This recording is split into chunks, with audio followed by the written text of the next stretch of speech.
últimos años, 2017.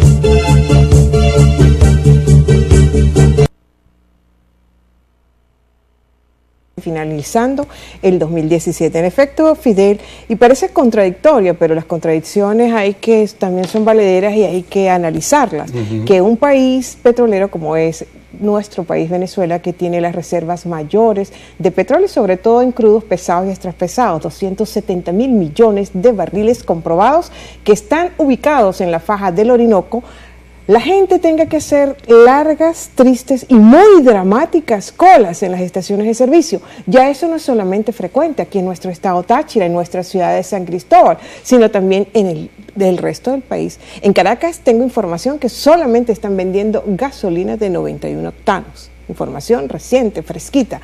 ¿Y por qué? Porque PDVSA ya no puede atender la demanda de combustible nacional. Desde el 2013 viene ese descenso en cuanto a la producción de gasolina, de combustibles. Y es verdad, se corresponde. ¿Por qué? Porque la producción de crudo ha descendido de 3.200.000 barriles diarios en 2008 hasta el monto actual. Oficialmente que hay, la producción es de 2.200.000 barriles. Hay información también que dicen que hasta menos, que solo 1.700.000 barriles diarios.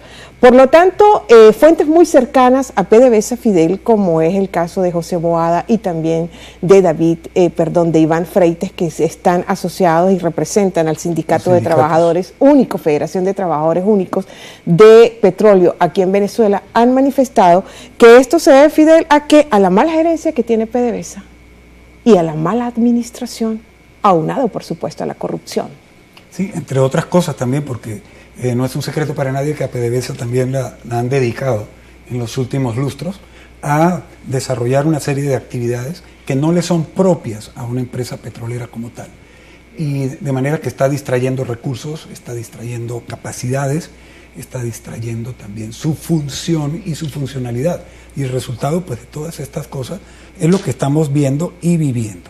Lo cierto es que para que PDVSA pueda recuperar el nivel de operaciones que originalmente, llegó a tener, el economista José Toro Hardy, quien es exdirector de PDVSA, por cierto, ha informado que la empresa requiere de unos 40 millardos de dólares para efectivamente poder, recuperar los niveles de producción en los que alguna vez llegó a estar.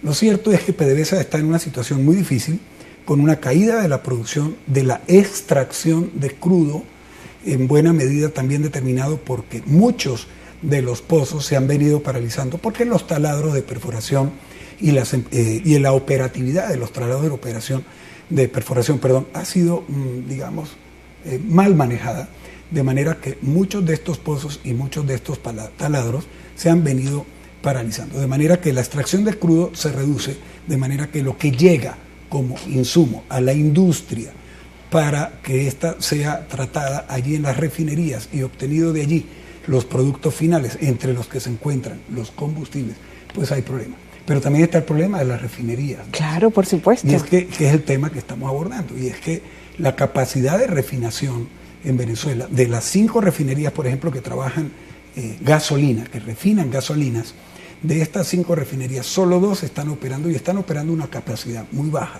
de manera que solo el 30% de la capacidad instalada para refinar combustibles está operativa. Es así, Fidel. Y sabes que actualmente la cuota de importación de gasolina está sobre los 100.000 barriles diarios.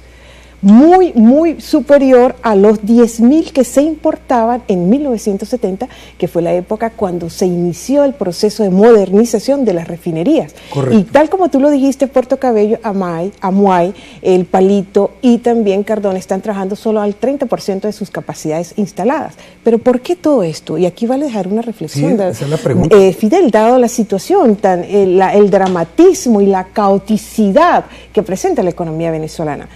Cuando el presidente Maduro confiesa bien para clamar por ayuda o bien para desahogarse en su horrible realidad de gobernante de este país ingobernable que, y cito, los enemigos de Venezuela son la burocracia, la corrupción y los bandidos al frente de los cargos públicos que no le cumplen al pueblo. Esto lo dijo el presidente Maduro el martes 19 de septiembre en cadena nacional.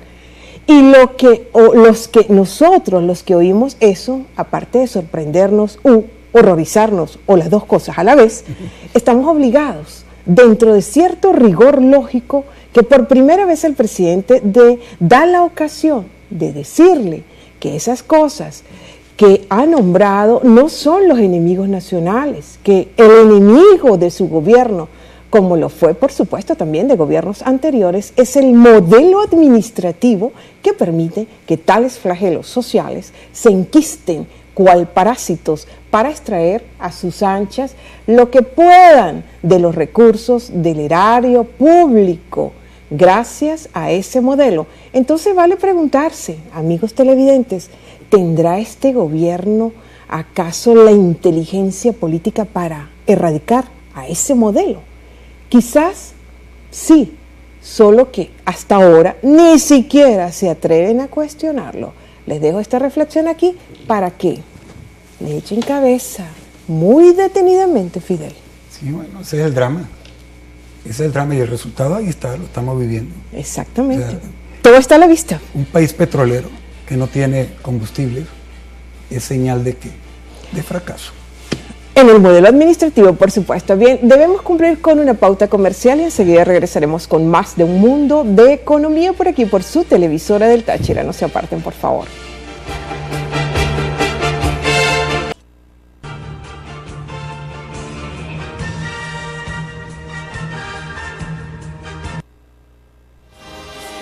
Bien amigos, esto es Un Mundo de Economía y continuamos aquí con ustedes acompañándolos en este mediodía de lunes. A continuación vamos a ir con nuestra sección del Diccionario Económico y Social, donde traemos para ustedes un término y tema también muy importante, porque vamos a hablar de economía verde, algo que está no solo en boga, es una necesidad realmente, y eso ha configurado incluso un mercado completo en el mundo de hoy.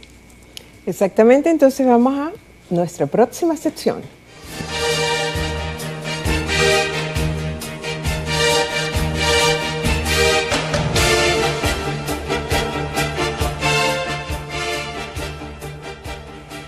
Vamos a hablar de la economía verde y en base a eso, en la Conferencia de las Naciones Unidas sobre el Desarrollo Sostenible a Alta Escala, esa conferencia que se llevó a cabo en 2012, por cierto, Conferencia de Río de Janeiro, se planteó la necesidad social y natural de insertar en los procesos productivos del orbe el concepto de economía verde, la cual, por un lado, pues debe procurar el bienestar humano y la equidad social, reduciendo los riesgos medioambientales y la escasez ecológica, y por otro lado, oponerse estructuralmente a la economía basada en la energía fósil y la aceleración extractiva, la cual aplica el principio racional de economía de desarrollo por desgaste. Esta modalidad económica a combatir se le denomina, para efectos de diferenciarla de la economía verde, economía marrón. ¿Qué les parece este término? Interesante, economía marrón, economía sucia, economía verde, economía limpia. Exactamente, contaminada. Esa es la onda en la que está el mundo.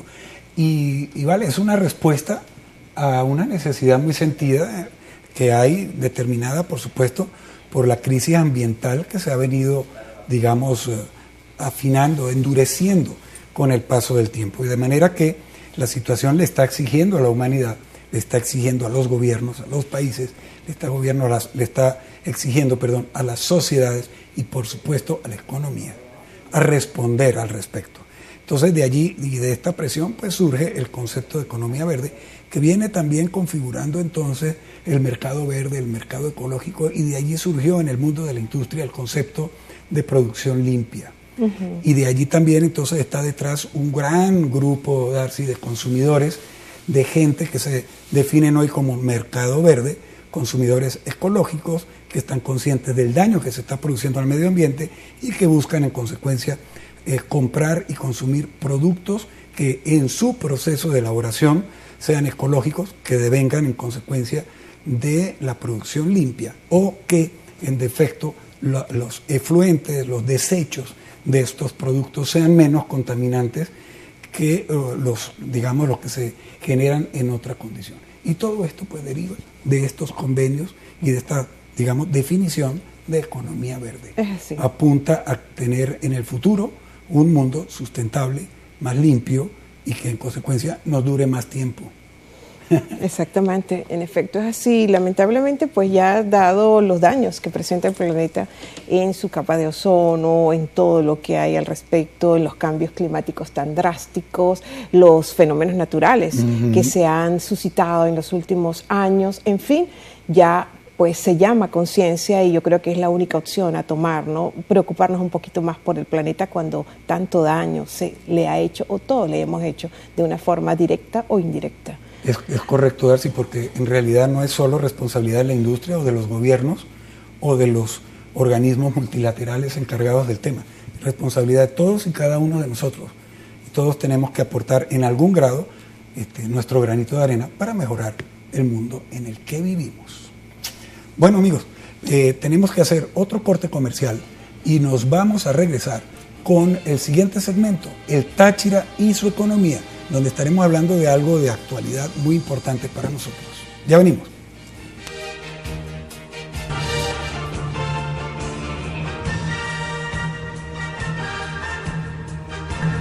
Bien, y nosotros continuamos con más de Un Mundo de Economía aquí por su televisora El Táchira. Les recordamos los contactos y todo lo que son las redes sociales en pantalla para la comunicación y participación de ustedes con el programa. Vamos a nuestra sección que se corresponde a este segmento, como es Táchira y su economía. Pero más que Táchira y su economía, Fidel, aquí nosotros vamos siempre, lo hemos hecho en las últimas entregas del programa en cuanto a esta sección, es la problemática que está viviendo toda la gente aquí en San Cristóbal. Y ya no es solamente en San Cristóbal, como lo decíamos, pues, porque es lo crítico y la caoticidad, como se intituló la sección, el tema de este segmento es la caoticidad de que estamos viviendo todos los tachirenses por la escasez cada vez mayor de combustibles.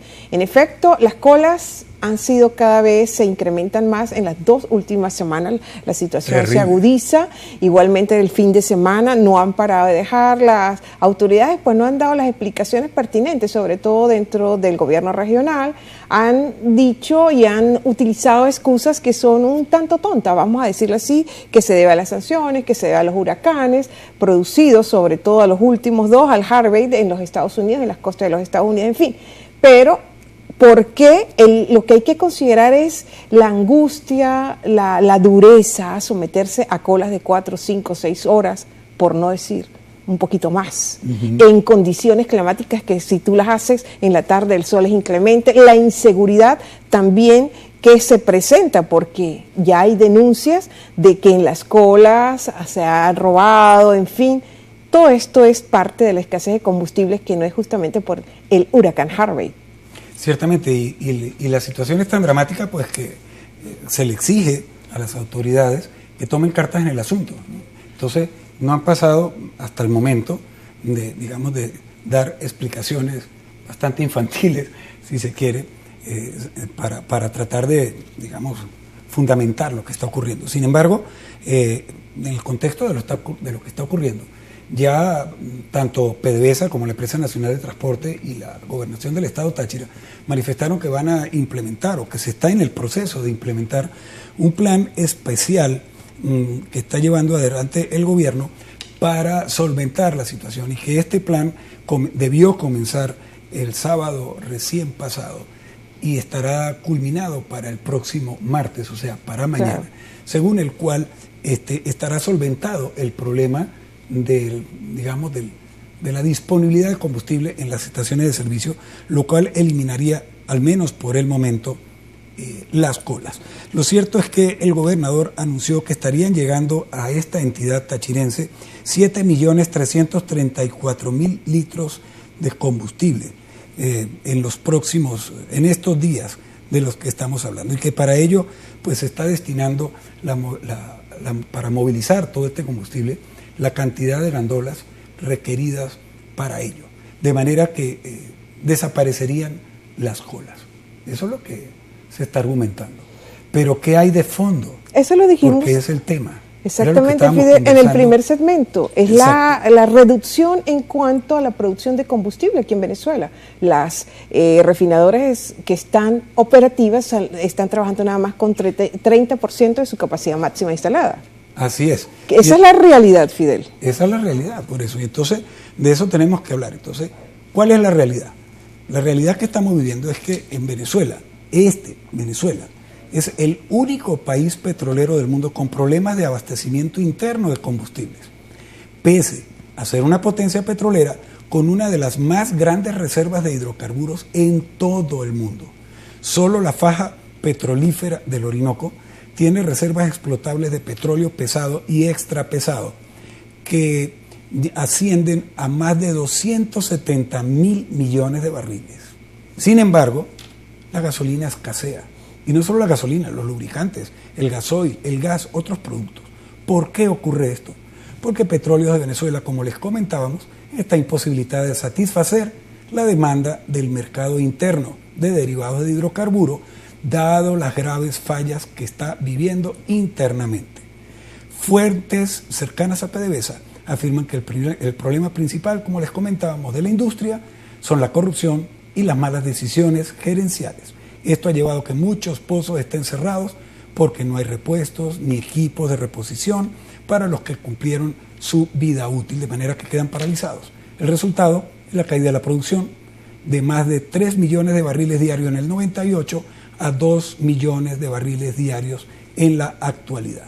Este desplome de la explotación del crudo, según Iván Freites, directivo de la Federación Única de Trabajadores de Petróleo de Venezuela, en los últimos 2 años ha provocado la caída del 70% en las operaciones de las refinerías El Palito, Amuay, Cardón y Puerto La Cruz. He allí la razón real de la escasez de los combustibles. Los demás son cuentos de carretera. Y conste, como esta semana hay un juego importante de fútbol mundialista, tenemos gasolina. Esas son las cosas. Y esas son las cosas que se traducen en 2 palabras nada más. Es un modelo administrativo mal llevado. Qué triste. Así de sencillo. Bien, amigos, y de esta forma nosotros hemos culminado el programa de este mediodía. Nuestra invitación muy cordial para mañana martes, donde estaremos llevándoles una nueva entrega de Un Mundo de Economía. Fidel. Así es. Bueno, amigos, tengan ustedes una feliz tarde y sean bienvenidos el resto de la semana a compartir con nosotros aquí en este horario. Y ya saben que la economía cada vez adquiere mayor relevancia como principio y como conocimiento para nuestras vidas prácticas cotidianas. Buen provecho.